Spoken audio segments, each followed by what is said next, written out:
Hey, can you rev it real quick?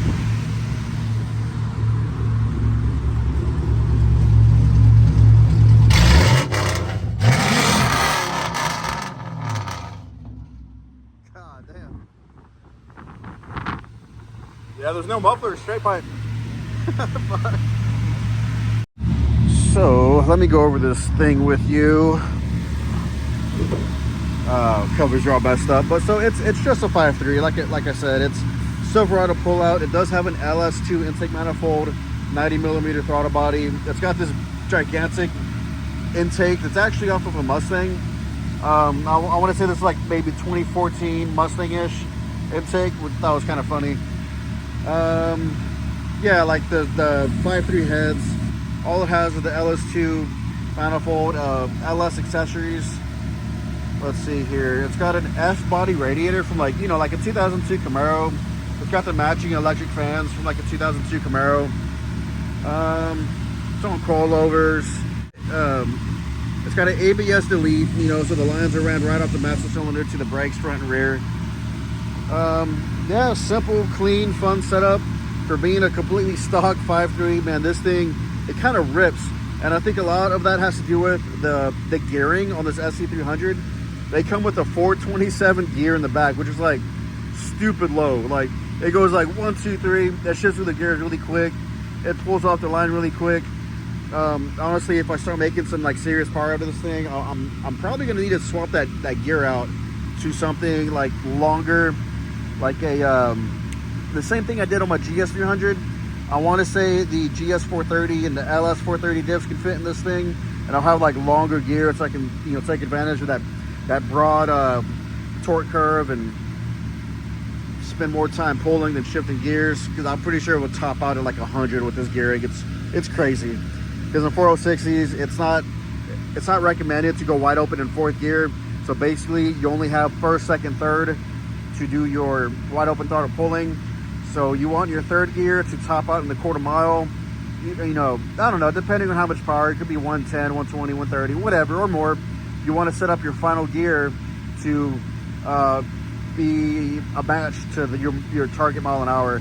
So like say you want to do 120, you might want like a 390 gear. Or if you want to do 130, 140, like higher, you might want like a 342 or 3. What's the GS430? I want to say it's 323 gear is what I can put in here from the GS430. So that would really give it a lot more top end. But anyways, yeah, here's the engine bay.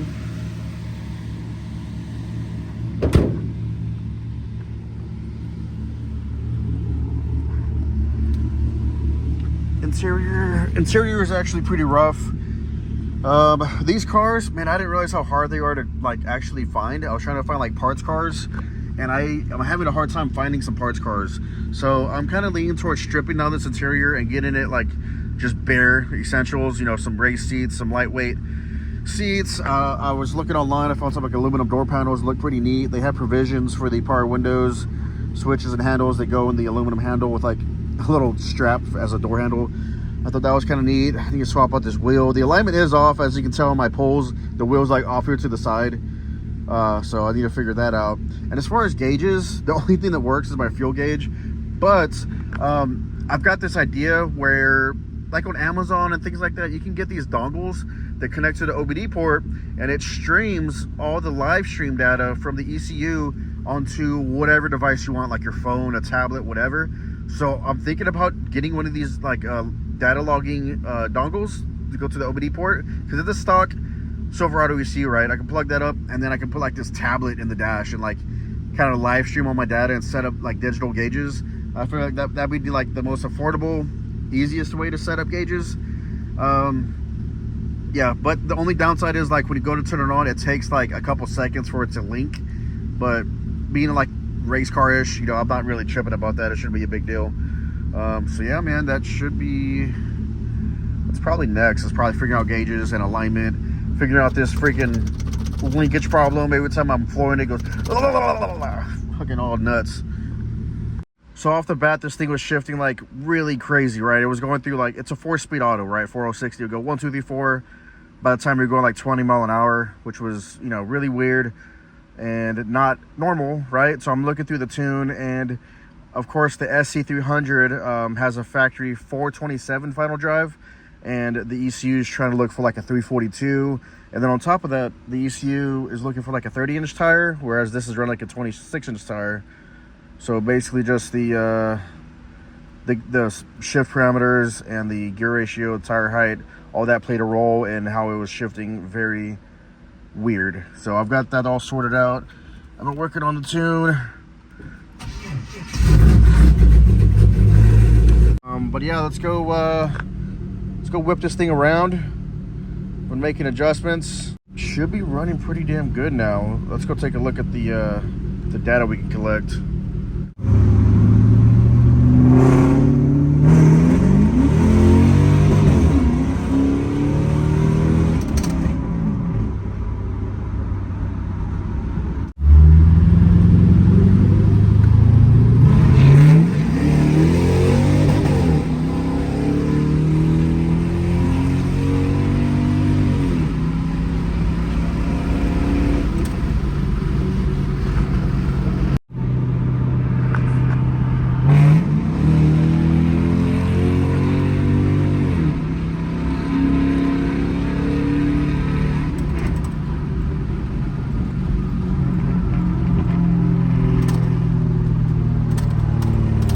Try this again. Alright. I'll just hold this my flash. You gonna hold it? Yeah, I got it. Let's go. Fucking gauge cluster falling out. Fucking what? My gauge cluster's like falling out. It's fine, it don't work anyway.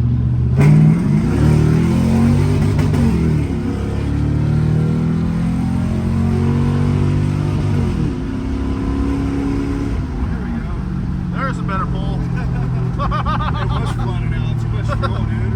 Yeah. And those shift points need to work. You feel that? It hits a limiter before it shifts. Yeah. You gotta work on the shift points. Alright, so I'm flashing a new file. I've upped the limiter a couple hundred RPMs, lowered the shift points a couple hundred. I had them both at 6,000, the shift points and limiter, so that's not a good combination. That's why I was banging limiter, shifting, trying to avoid that. And if that's sorted out, then we've got a ripper. Shifting through all the gears, no hiccups, pull strong throughout the RPM range. This is again like a stock 5.3, no modifications. Yeah, so after this flashes, let's go let her rip and see what she does. Okay, we should get a good pull in. I'm looking for no limiter on the 1 to 2 shift. Let's see if we're good. Good.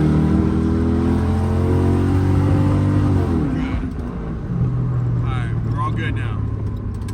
Whoa. So look, check it out. If I push the shifter to the right, it's the fucking drive shaft. So it's yeah. I've got to iron some things out, alright? So like the faster I go, the faster it thuds, you know? Fucking stupid. Alright, so what I'm about to do for you guys is do the first like standstill, you know, from a standstill. I'm gonna get on it, go through the gears, make sure it's all shifting good. Last pull I did, I finally got the shifting ironed out. It wasn't bouncing off the rev limiter. So this is gonna be the first, like I said, standstill. And keep in mind, it's all original. You know, it's out of like maybe a 2002 Silverado, 5.3, 4060. It's all completely stock.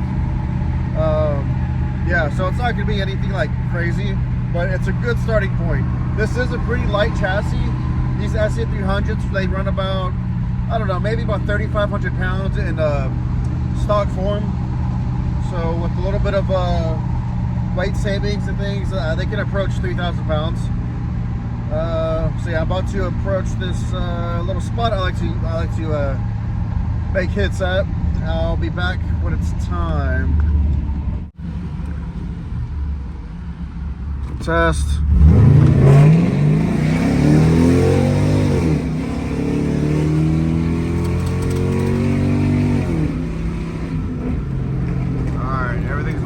Looking good.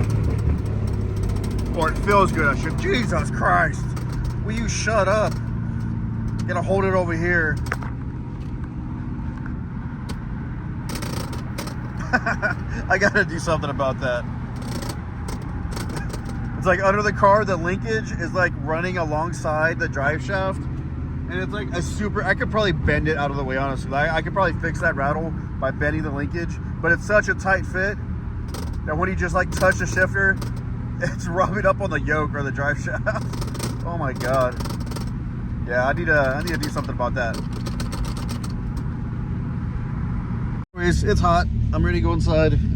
Stay tuned for more LS SC300 videos. I should call it the LS 530, right?